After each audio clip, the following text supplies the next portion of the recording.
I did my BTech from in Electronics and Communication Engineering from NIT Hamirpur. I'm basically from Solon, and this year in CAT 2020, I scored 99.99 percentile. So the breakdown of my percentile was as follows. I got 99.98 in VARC, 99.87 in DILR, and 99.69 in Quant.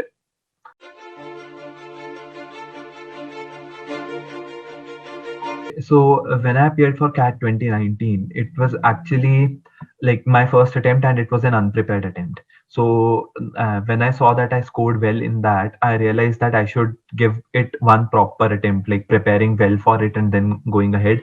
Since I thought that my baseline itself was quite good in my opinion, so I thought I should improve on that.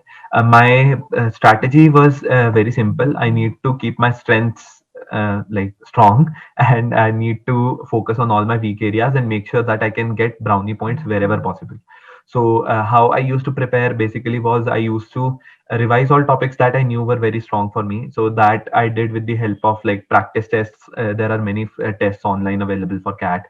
Doing some previous year question papers and stuff. So I realized that there were some topics which I was very good at. There were some topics which I was weaker at. So my focus up after that was to keep practicing my stronger topics and study the weaker topics sufficient enough so that I can tackle all basic questions regarding those topics when if they come in the exam. I was the strategy was that in the exam, in case I get a very hard question from one of my weaker topics, I'm simply going to let it go and go ahead with the other questions and only look at it at the very end in case I have time left for like it at the end, which is like one in a million odds thing. So yeah, that is how I focused. I practiced quite a lot. And that I think is key to cracking CAT.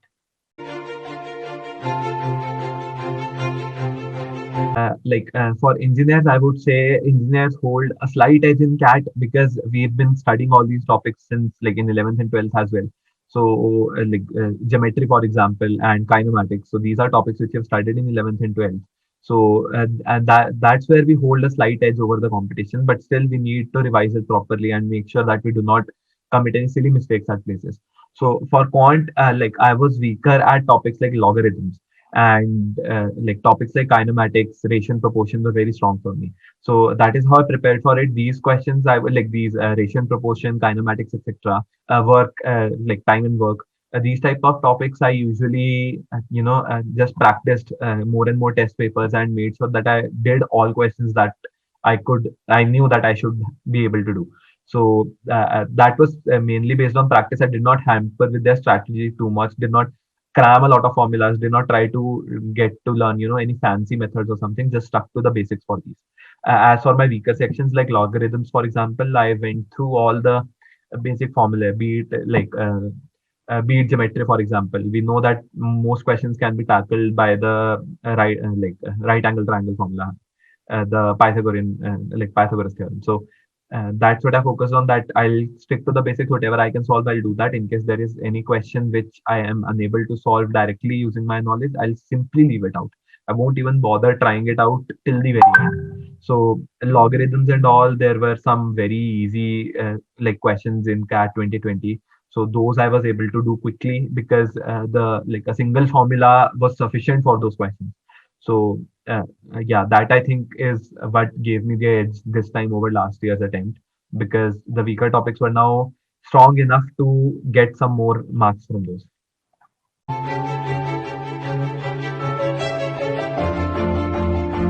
So actually, VARC has been a strong suit of mine since the very beginning, and that I would give credit to my reading habits since school.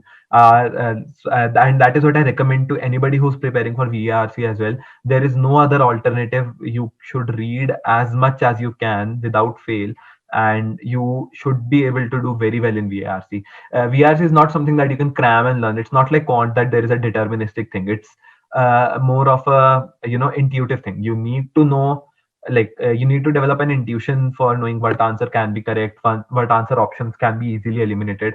That is not something you can simply memorize a formula about or something like that. There's no method as such for doing questions in VARC. It requires extensive practice, and there is no better way of doing that than reading books, reading newspapers, etc. You should practice a lot of passages, unseen passages and stuff. That I think, like in CBSE, that is there in the syllabus till class 12th. We get reading sections, and that if we practice 12th level English itself well, that is very helpful for VARC in my opinion. Verbal ability was actually a tad weaker for me as well, so I came up with some strategies. If you look online, many people have shared their experience for VARC, like for parajumble questions, for example. There are so many methods, like to identify what is the first sentence going to be, like how you should build a paragraph. Again, when you read books, you realize how they structure paragraphs. If you read any non-fiction books, they help in this regard very well. You'll read paragraphs over there, you'll realize. So like for example, if I were to say a parajumble question is there, it will always start with an introduction, then there's going to be a slight explanation and a conclusion. The very basic paragraph structure is this. So that is what we need to look for. It is again based on practice, a little intuitive. Things like sentences starting with but, however, hence, these we can eliminate initially as the first sentence. Once you identify the first sentence in these, it's fairly simple. And I feel one advantage in verbal ability is that there is no negative marking in most of the questions except for maybe the summary questions. So we can afford to take risks over here. If we have time, we can afford to try out all questions over here, at least attempt them good. Even if it goes wrong, it's not going to hamper us a lot. So yeah, like one thing is that we do not need to be very very sure about our answers over here, since there's going to be no negative marking. As for summary questions, summary writing is again something. See, that's what I told. VARC is something that is going to be very intuitive, and you need to practice for it. There is no other way. There is no like shortcut to VARC. So reading and practicing is key over there.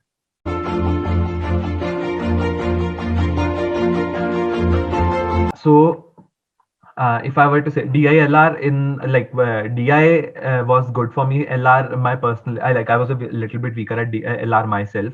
So again, DILR requires the most basic knowledge of mathematics to do. You just need to know percentages and stuff for DILR, nothing more than that. Then there are going to be questions like Venn diagrams and stuff, which you can do easily after attempting one or two sample cases of the same. The good thing about DILR is that there are a limited number of cases, and there are going to be permutations and combinations of the same.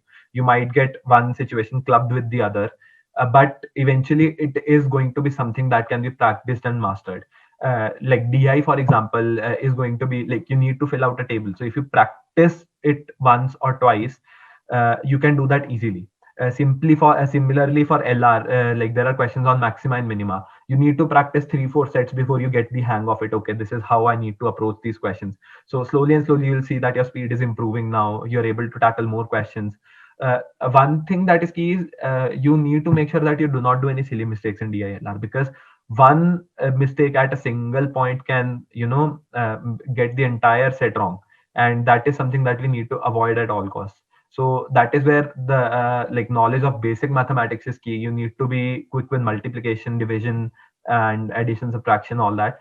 And you need to make sure that you do not spend too much time on a single set. You need to measure your time properly to make sure that you can you need quantity over quality over here. It's not like you have to solve the hardest set. If you can solve 3 easy sets in the same number, same amount of time, that is where you're better off.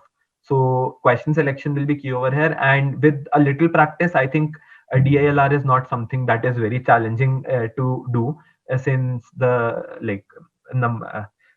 cases, the different kind of cases are very limited. You know that there's going to be questions on Venn diagrams, 3-set problems, or even like this year in slot 1 there was the most basic 4-set problem.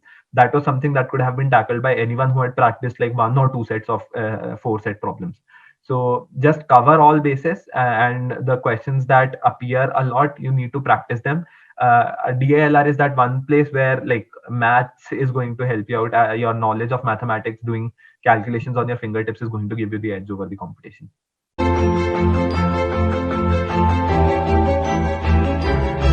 I definitely agree with this, and I find it logical as well. See, that is what I said. When it comes to quant, engineers hold an edge because that is something we've studied, but that is not how global entrance exams are. They focus they are at a level where everybody can attempt them at the same level. It's solely based on how much you can prepare for it. It's not like you can have an edge from the very beginning of things. Plus, like I think it is good that there is a focus on verbal, especially for a management exam, because decision making and stuff is something that you always need to have if you want to pursue an MBA. So in my opinion, that is a good thing that they're making the verbal section, more of a not just a verbal and reading section, but more of a decision making session as well. That is definitely positive in my opinion, because it forces you to utilize your brain and just not look for answers blindly in the passage, but rather go through it properly, use your analytical brain. So that is a positive change in my opinion. A focus on mathematics, you should know the basics of mathematics, that is paramount. But as a manager, what you're going to really benefit from is going to be like how you communicate with people, how you analyze situations. So yeah, I think that this is actually a positive change.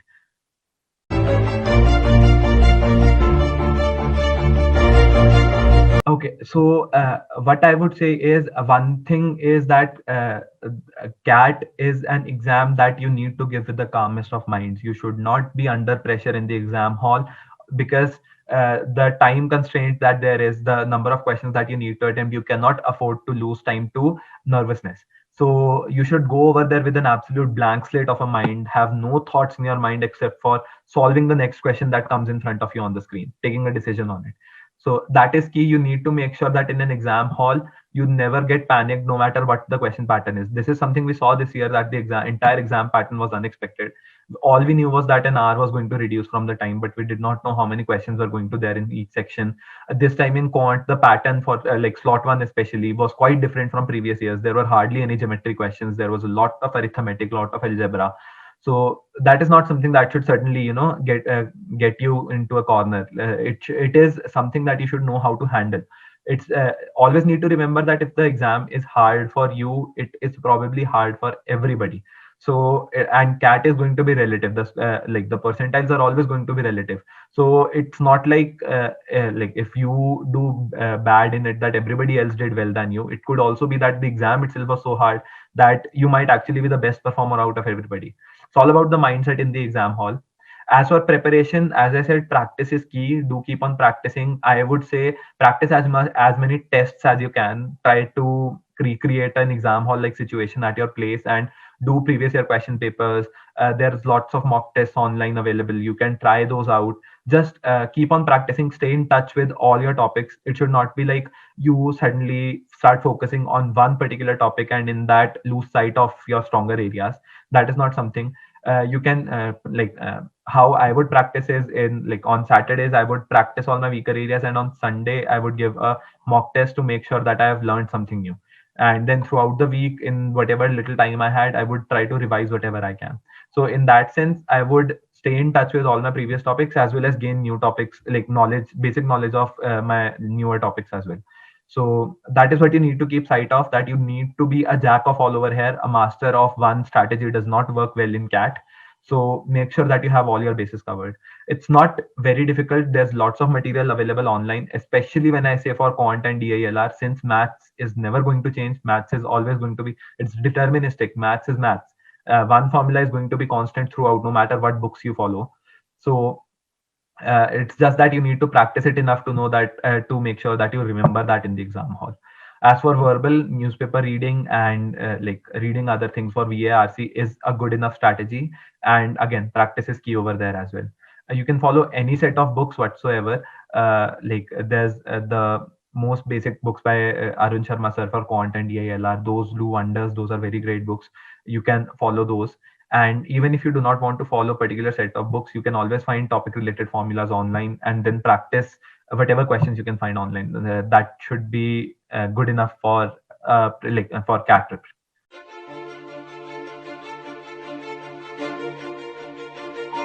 Yeah, sometimes especially since the lockdown, the pressure definitely gets to your head, since you're all alone at your room sitting, you're working and then you're studying.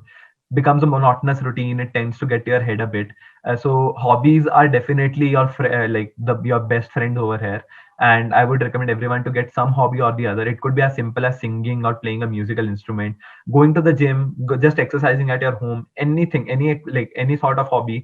Just have a space where you can get away from all studies and all everything related to it. Shut your brain off and just enjoy your time. It can be anything that gives you joy. Some people get joy from exercising, running, walking. I myself used to watch TV series online and practice and play musical instruments a lot. So that's what because for that I knew that was my happy space. I do not need to think about anything else, just that, and just laugh and smile and have a good time. And that is key because the pressure can eventually get to you, as you said.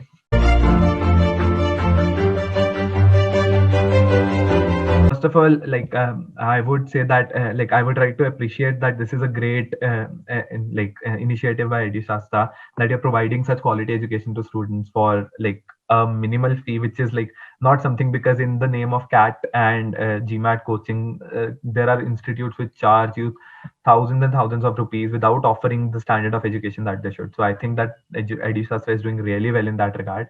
I would just I think that apart from preparation for CAT, that one thing that students need to be trained about is how to keep a calm mind in the exam hall, and what is the mindset that they should have in general, just to enjoy life. It's not like an exam is the end of the world, and that is what I would recommend to everybody that I meet.